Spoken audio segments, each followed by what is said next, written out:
छात्रों, आज हम आपके सामने एक नई वीडियो के साथ उपस्थित हैं, जिसमें आज हम कक्षा 10 के एनसीईआरटी मैथ का सॉल्यूशन आपके सामने प्रस्तुत करेंगे। उस सॉल्यूशन में न्यू कंटेंट यानी कि जो इस वर्ष के लिए लागू किया है यूपी बोर्ड ने, उसी के आधार पर हम केवल सवाल करेंगे। अगर किसी को इसके अतिरिक्त सवालों की ज़रूरत है तो आप लोग हमें कमेंट्स में अपने सवाल डाल सकते हैं, हम उन्हें देख के और आपको सॉल्यूशन डाल देंगे। ठीक है, पर्सनल में भी आप डाल सकते हैं। हमारा कॉन्टैक्ट नंबर सभी को याद होना चाहिए, हम लिखे देते हैं। कॉन्टैक्ट नंबर है 8650469318। ये हमारा कॉन्टैक्ट नंबर है। ठीक है, अगर किसी को भी कोई भी सम्स की ज़रूरत पड़ रही है, कभी भी पड़ रही है, तो हमें इस कॉन्टैक्ट पे डाल सकते हैं। ये मेरा व्हाट्सएप नंबर है। ठीक है, इस पे आप डाल सकते हैं, व्हाट्सएप नंबर है ये मेरा। और उसके बाद क्या है, अब हम शुरू करते हैं आज की वीडियो। सबसे पहली बात है, पहला जो एक्सरसाइज है एनसीईआरटी में वो है, पहला जो चैप्टर है उसमें है हमारा संख्या पद्धति। और संख्या पद्धति में सबसे महत्वपूर्ण चीज़ें जो होती हैं वो है संख्या के बारे में, और उन संख्या को हम गुणनखंड के माध्यम से समझेंगे। तो सबसे पहले गुणनखंड के कुछ 2-4 नियम हैं छोटे से, उन्हें देख लेते हैं। गुणनखंड करना, गुणनखंड। ठीक है, गुणनखंड का मतलब होता है गुणा में टुकड़े करना। ये गुणनखंड का नियम है, यानी गुणा में टुकड़े करना। अब गुणनखंड भी 2 तरीके के होते हैं, एक होते हैं भाज्य गुणनखंड खंड, और एक होते हैं आपके अभाज्य गुणनखंड। दूसरे कौन से होते हैं? अभाज्य गुणनखंड।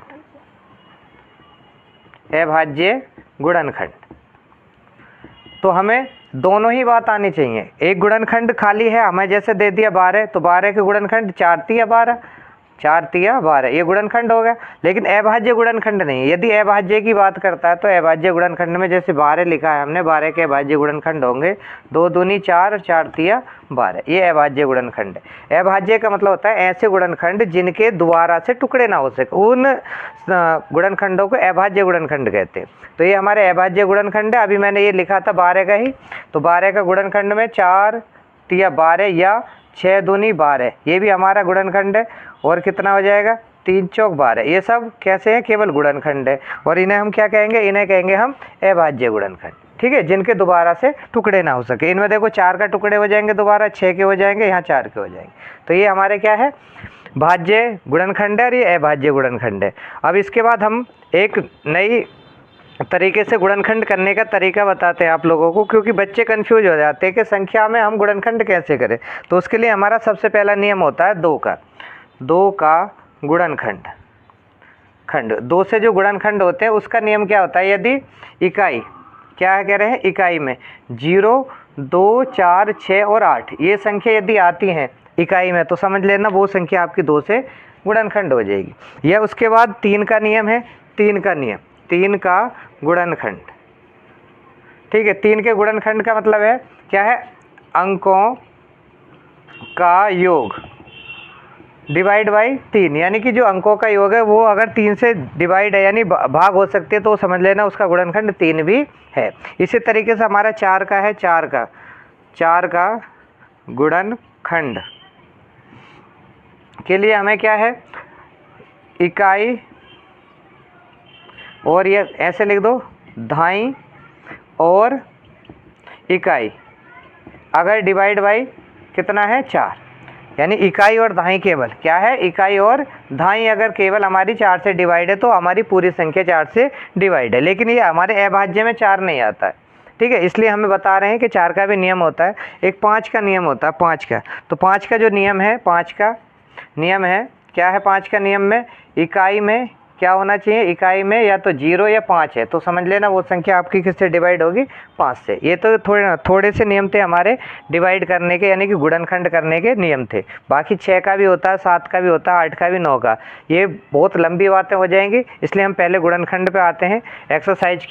एक्सरसाइज हमारी 1.1 है एनसीईआरटी मैथ की, तो उसका सबसे पहला सम्स है निम्नलिखित के अभाज्य गुणनखंड कीजिए। तो इसका हम सबसे पहला सवाल है हमारा क्या है? हल करते हैं हम इसका। कितना है? 140 का अभाज्य गुणनखंड करना है। तो अभाज्य गुणनखंड के लिए मैंने बताया था, पहले संख्या लिख लेंगे, और सबसे पहले हमने 2 का नियम बताया था। तो 2 के नियम में क्या था कि 0 है तो हमारा 2 से विभाजित हो जाएगा। तो ये जो 2 से विभाजित करने का नियम होता है, कुछ बच्चे ऐसे होते हैं कि 2 के विभाजित में कन्फ्यूज हो जाते हैं कि विभाजन का मतलब क्या है। तो इसका मतलब होता है भाग करना। इसका मतलब क्या था? भाग करना। अब 2 से 14 को भाग करो तो 2 सत्ते 14, 0 बचा है, आराम से लिख देंगे। उसके बाद फिर 2 से, क्योंकि 0 आ रहा, मैंने बताया था 2 से डिवाइड कर सकते हैं, तो 2 का पहाड़ा 6 में 2 तिया 6, और बचे कितना? 1, 10 होगा, 2 पंजे 10। फिर उसके बाद कितना हो जाएगा? 5 से, क्योंकि 5 है, इकाई में क्या है? 5 है। मैंने अभी बताया था इकाई के लिए मतलब 5 या 0 आता है तो 5 से डिवाइड हो जाएगा, तो 5 सत्ते 35, फिर 7 से एक बार। तो इसका अभाज्य गुणनखंड होगा अभाज्य गुणनखंड। क्या होगा आपका अभाज्य गुणनखंड? 2 गुणा 2 गुणा 5 गुणा 7। तो इसका 2 2 बार है तो इसके पावर कर देंगे, यहाँ पे 5 हो जाएगा और ये 7। इस तरीके से आपका आंसर हो जाएगा। नेक्स्ट, यदि इसी के तरह हम दूसरा करना चाहते हैं, ये हमारा पहला सम्स था। दूसरा, यदि किसी को आ रहा है कि दूसरा करना है, तो दूसरे का है 156, तो इसका करना है 156 का। अगर अभाज्य गुणनखंड करने तो बाद में मैंने बताया था इकाई में क्या होना चाहिए?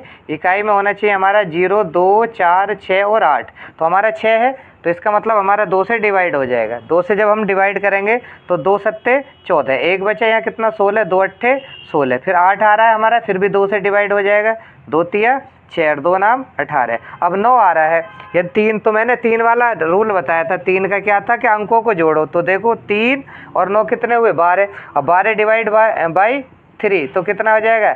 हमारा हो जाएगा 4। तो इसका मतलब ये हमारा 3 से डिवाइड है, तो 3 ही कम 3, 3 तिया 9, फिर ये कितने से होगा? 13 से। तो अभाज्य गुणनखंड बनेंगे हमारे, अभाज्य गुणनखंड क्या बना? अभाज्य गुणनखंड में हमारे आए 2 गुणा 2 गुणा 3 गुणा 13। तो 2 हमारा 2 बार है, तो इसकी पावर 2 हो जाएगी 3, और फिर कितना हो जाएगा? 13। अब हमारे 2 सम्स हैं ये आपको अपने करके और हमें कमेंट्स में बताने हैं। के सॉर्ट का फंडा, माध्यक। दूसरा सम्स है हमारा, निम्नलिखित का HCF और LCM ज्ञात कीजिए।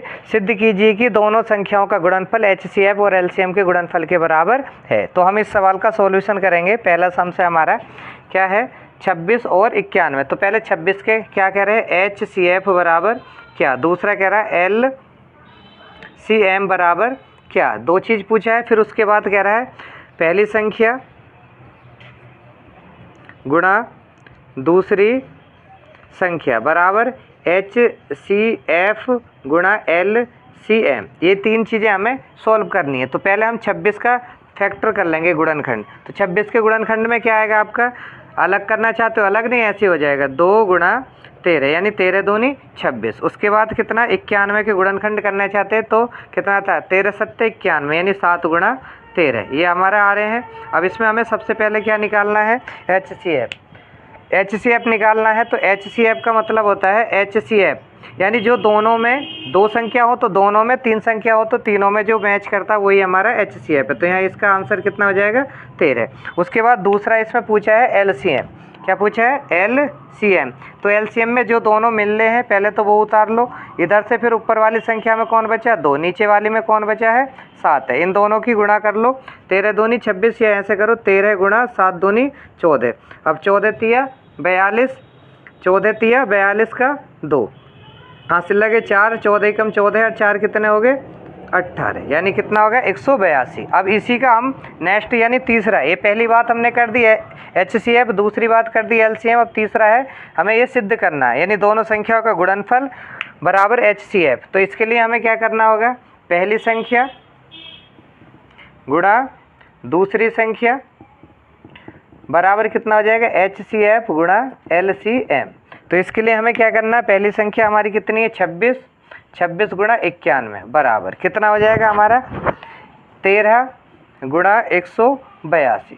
ये हमारी दोनों संख्याएं हैं। अब इनकी गुणा कर लेंगे हम, एक साइड में को कर लेते हैं। यहाँ कितना? 91 और 26 की गुणा कर देंगे, तो 6 कम 6 और 6 नाम 54। ठीक है, 2 का 2 कम 2 और 2 नाम 18, यानी कि 6 6 और 8 5 13 और 2, यानी कि 23 66। कितना होगा? 23 66। ये वाली गुणा आई। अब इनकी करके देख लेंगे। दूसरी वाली संख्या की कितना है?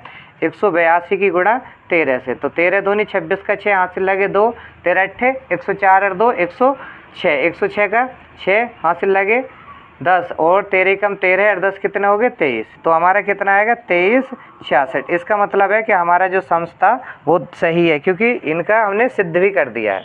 ठीक है, इसी की तरह हमारा दूसरा सम्स है। ठीक है, ये वाला सम्स आप अपने आप करेंगे, इसका तीसरा सम्स भी आप अपने आप करेंगे। यदि कोई दिक्कत आती है तो आप हमें कमेंट्स में बता सकते हैं, मैं इसे सॉल्व करके डाल देंगे।